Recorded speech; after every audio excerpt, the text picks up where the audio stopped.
अस्सलाम वालेकुम भाई। कल का सीन ये है, welcome back to my vlog. भाई कल तो मेरी बहुत ज़्यादा खुआरी हो गई है। कल कोई काम शुरू नहीं हुआ गाड़ी का क्योंकि बहुत ज़्यादा बिजी था मैकेनिक। शुएब भाई हमारे बहुत ज़्यादा बिजी थे, 4-5 गाड़ियाँ लगी हुई थी। तो आज लिहाजा हम दोबारा जा रहे हैं उनके पास। और एक और सीन हुआ है कि कल मैं जब उनके पास गया तो आधी टंकी था फ्यूल, अभी आधी से भी कम हो गया। समझ में नहीं आ रहा है क्या हुआ है। मैंने कल रात में काफ़ी यूट्यूब रिसर्च किए तो उन्होंने यही बताया कि जब ये फ्यूल पम्प फेल हो रहा होता है ना, फ्यूल पंप फेल हो रहा होता है तो ये इसकी माइलेज भी ख़राब हो जाती है। तो लिहाजा चलते हैं अभी। सबसे पहले इसमें पेट्रोल डलवाते हैं। एक बोतल भी रख ली क्योंकि टंकी निकलेगी तो पेट्रोल खाली होगा, खाली टंकी का आनी पड़ेगी। तो उसके लिए एक बोतल भी रख ली है जिसमें हम इसका पेट्रोल डालेंगे। और चलते हैं अभी पेट्रोल डलवाते हैं और फिर निकलते हैं। समझ में नहीं आ रहा। अभी 20 लीटर से पेट्रोल डलवाया है इसमें, उसका कांटा दोबारा ऊपर चला गया। वो क्या रहा है चक्कर, वरना ही आधे से भी कम में था। इसका मतलब इसमें पेट्रोल पड़ा हुआ था 25 या 30 लीटर ना। तो अभी चलते हैं और देखते हैं क्या होता है। भाई अभी हो रहा है बहुत मुश्किल से टाइम ले रहा है। अभी थोड़ी देर ये सोचते हैं, चेक कर दें। अभी बंदा आ रहा है, हमारी गाड़ी की चेक कर भाई। अभी रिटर्न चेक करेंगे इसका ना, रिटर्न चेक करते हैं तो देखते हैं क्या। भाई अभी बंदा आया था, अब मैं बंदे को लेके गया राइड पे ना। तो मैंने उसको चीज़ चेक कराई तो थर्ड गियर के बाद ना गाड़ी थोड़ी सी जर्किंग ले रही थी ना, मतलब मिसिंग कर रही थी। मिसिंग क्या कर रही थी, पेट्रोल पूरा नहीं पहुंच रहा था तो निकल नहीं पा रही थी ना नीचे से। जब मैंने लाके खड़ी की, वो गया उसने आके ना टूल्स वूल्स लगाए उसने चेक करने के लिए कि देखें यहाँ क्या मसला हो रहा है। तो उसमें क्या किया इसने, गई बिल्कुल सही, आई भी बिल्कुल सही है। इसने हंटिंग करना शुरू कर दिया। हंटिंग में क्या होता है, आरपीएम 1 पे जा रहा है, 0 पे आ रहा है, 1 पे जा रहा है, 0 पे आ रहा है, बहुत तेज़। तो उसने कहा कि भाई मुझे तो इसका इंजेक्टरों का मसला लग रहा है। मैंने कहा भाई इंजेक्टर तो मैंने इसके क्लीन करवाए हुए, सब कुछ साफ़ है, आप इसका ना फ्यूल पंप ही खोलो। मुझे जो मसला लग रहा है फ्यूल पंप का ही लग रहा है, फ्यूल पंप खोलो। क्योंकि फ्यूल पंप को डाले हुए मैं ना 2.5-3 साल हो गया है। ये फ्यूल पंप ख़राब हो जाते हैं 1-1.5 साल में ना, क्योंकि फ्यूल की क्वालिटी यहाँ पे सही नहीं आती ना पाकिस्तान में। पाकिस्तान में क्या, पूरी दुनिया में कहीं पे भी सही नहीं है। कहाँ पे सही होती है, सिर्फ सऊदी अरबिया में सही मिलता होगा फ्यूल, वो अलग हिसाब किताब होता है। लेकिन यहाँ पे जो होता है उसमें पंप से ही पहले 5-6 जगह मिलावट हो जाती है ना उसमें। अगर पंप जितना भी ईमानदार हो लेकिन पीछे से ही मिलावट हो जाती है, डिपू विपू से जहाँ से ही आते हैं। तो अभी ये लोग कह रहे हैं कि भाई आप इंतज़ार करो, हमारे पास छोटा काम बहुत ज़्यादा लगा हुआ है, हम वो गाड़ियाँ फारिग कर दें छोटे काम की। जैसे कल ये एक गाड़ी तो कल से खड़ी हुई है, ये जो विड्स खड़ी हुई ना, ये एक गाड़ी नहीं आई है, इसमें थोड़ा सा काम है, आगे के ब्रेक्स का कुछ काम है। और एक गाड़ी वहाँ पे खड़ी हुई सिविक 2004, अब वो हटेगी ना, ये दोनों हटेंगी ना, तो तीनों हटेंगी तो ये मेरी लगाएंगे। कहना है आपका आज हमारा साल लंबा रहेगा, मतलब आपको रुकना है यहाँ पे लंबा। लेकिन ये मुझे लग रहा है आज कर देंगे, आज नहीं तो आप खोलेंगे। कि अभी इसने टंकी ये हटाई है नीचे ऊपर से देखने के लिए, तो यहाँ पे तो इसका कुछ भी नहीं है ना। तो ये कह रहा है नीचे से ही होगा। और यहाँ पे बहुत ज़्यादा कचरा था, मिट्टी थी, तो मैंने भी पूरी ये सीट के नीचे का कचरा साफ़ किया है। तो अभी बस गर्मी में इंतज़ार ही हो रहा है, क्या कर सकते हैं। अभी भाई भी नहीं है इनके, वो कुछ सामान लेने का इसका मीरा का, ये मीरा खड़ी हुई ना, इसका कुछ ब्रेकों का कुछ सामान लेने गए हुए हैं भाई शुएब भाई।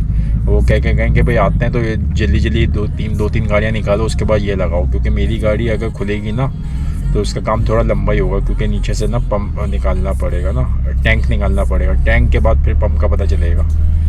अभी बस इंतज़ार हो रहा है। कल की तरह दुआ कर देंगे आज का दिन ज़ाया ना हो जाए, जैसे कल का दिन पूरा ज़ाया हुआ है। 5:30-6 बज गए थे, उसके बाद तो मैंने व्लॉग भी नहीं बनाया। व्लॉग को वहीं पे रुक गया था, पॉज कर दिया था, मैं घर निकल गया था ना। हाँ, घर जाते हुए रास्ते में जहाँ से मैंने इसकी क्लच केबल चेंज नहीं करवाई थी, और एक बार एक्सीलरेटर केबल जो मेरी फरवरी में टूटी थी, उसका शायद व्लॉग नहीं देखा आपने क्योंकि बना नहीं पाया था मैं। तो उस बंदे को मैंने चेक कराया था, वो भी यही कह रहा था कि यार अगर पंप खुलेगा ना तो या तो पंप सीट के नीचे होगा, या तो फिर इसका टैंक उतरेगा। अगर इसका पंप ऊपर से मिल गया तो 1000 रुपये मजदूरी होगी, और अगर टैंक उतारना पड़ा तो 3000 रुपये मजदूरी होगी। खैर वो मजदूरी का मसला नहीं हो, तो मजदूरी में उसको कम भी दे देता, 2500-2000 भी दे देता तो वो ले लेता। लेकिन मसला ये था कि वो बंदा तो है बहुत प्यारा अच्छा बंदा, लेकिन मैं ये चाह रहा था कि जहाँ से मैंने पहले काम कराया ना, क्योंकि 6 या 7 साल से जहाँ से मेरी गाड़ी मेंटेन हो रही है वो यही दुकान है। 2018-19 से मैं इन्हीं के पास आ रहा हूँ। तो मैं चाह रहा था मैं अपने पुराने बंदे को ही दिखाऊँ, क्योंकि गाड़ी में जो भी बैठता है ना सब वो गाड़ी की तारीफ़ बहुत करता है, कहता है बहुत मेंटेन गाड़ी आपकी, अच्छी मतलब वेल मेंटेन हुई हुई है। तो सारी बात है मेंटेन की, जो बंदे को काम आता होगा उसके पास तो काम होगा, तो उसके अंदर थोड़े बहुत नखरे भी होंगे, सब उठाने पड़ेंगे। अब ये कि यहाँ पे है वो बंदा, ये दुकान है तारिक भाई, तारिक साहब होते हैं यहाँ पे, तारिक भाई के नीचे होते हैं शुएब भाई। अब वो शुएब भाई हैं जिन्होंने गाड़ी सेट की हुई है, अब सारी तारीफ़ें भी उन्हीं की वजह से होती हैं, तो यार अब उनको साथ तो उनका देना पड़ेगा ना। वो बोलें कि भाई आज भी अगर दिन ज़ाया हो गया तो मैं आज का भी दिन ज़ाया करना पड़ेगा, लेकिन काम इन्हीं से करवाना पड़ेगा।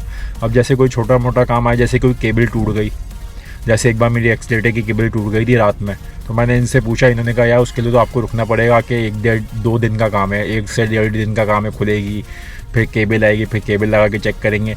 तो वो काम मैंने एक खत्म नबूवत चौक है वहाँ पे एक बंदा मुझे मिला था, बाहर से आया हुआ था, ओमान से ना, तो मैंने उससे काम करा लिया था। वो उसने पैसे लिए थे 4-5 हज़ार रुपये, लेकिन वो काम 2 घंटे में हो गया था मेरा। अब मैं यही सोच रहा था कि फ्यूल पम्प का भी काम मैं उसी से करवा लूँ, लेकिन फिर मैंने सोचा नहीं यार, जहाँ से 7-8 साल से मैं काम करा रहा हूँ, गाड़ी मेंटेन तो है ना। फ्यूल पम्प का काम अगर लंबा भी हो गया ना तो यहाँ पे गाड़ी महफूज रहेगी, खड़ी हो जाती है। इसको क्या कहते हैं, रेम वेम खोल के अंदर रख लेते हैं दुकान के अंदर। और गाड़ियाँ ये जैसे मार्क एक्स खड़ी हुई है और एकॉर्ड खड़ी हुई है, बराबर में सिविक खड़ी हुई है, गाड़ियाँ खड़ी हुई हैं क्योंकि इनको काम आता है, ये उसको एक्सपर्टीज़ है इनके पास, किसी न किसी चीज़ की एक्सपर्टीज़ है। इलेक्ट्रॉनिक का बंदा इनका अलग है, मोहसिन भाई। अभी मोहसिन भाई से मेरी बात हुई है और चेक भी मैंने उन्हीं को कराई है, तो वो भी देखते हैं। वो तो कह रहे हैं मुझे इंजेक्टरों का मसला लग रहा है, एकदम से उन्होंने इंजेक्टर कर दिया, जबकि मैंने उनको चेक कराया, वो कह रहे हैं यार पंप का ही मसला हो सकता है। अब ये डिसाइड हुआ है कि भाई अभी इसको लगाएंगे, उसका पंप चेक करेंगे सबसे पहले। पंप चेक नहीं करेंगे, पंप चेंज ही कर देंगे। चेंज करने के बाद फिर इसको चला के देखेंगे कि ये वही मसला दोबारा कर रही जो सुबह कर रही थी, अभी जो थोड़ी देर पहले कर रही थी। बस अभी इंतज़ार हो रहा है, पसीने बह रहे हैं, गर्मी में बैठे हुए बस। और ये बोतल भी लेकर आया हूँ क्योंकि जब टंकी खुलेगी तो इसका पेट्रोल इसमें खाली करते हैं ना, उसके लिए बोतल भी होनी चाहिए। इसको फिर बाद में धुलवा के इसमें पानी भरवा लेंगे।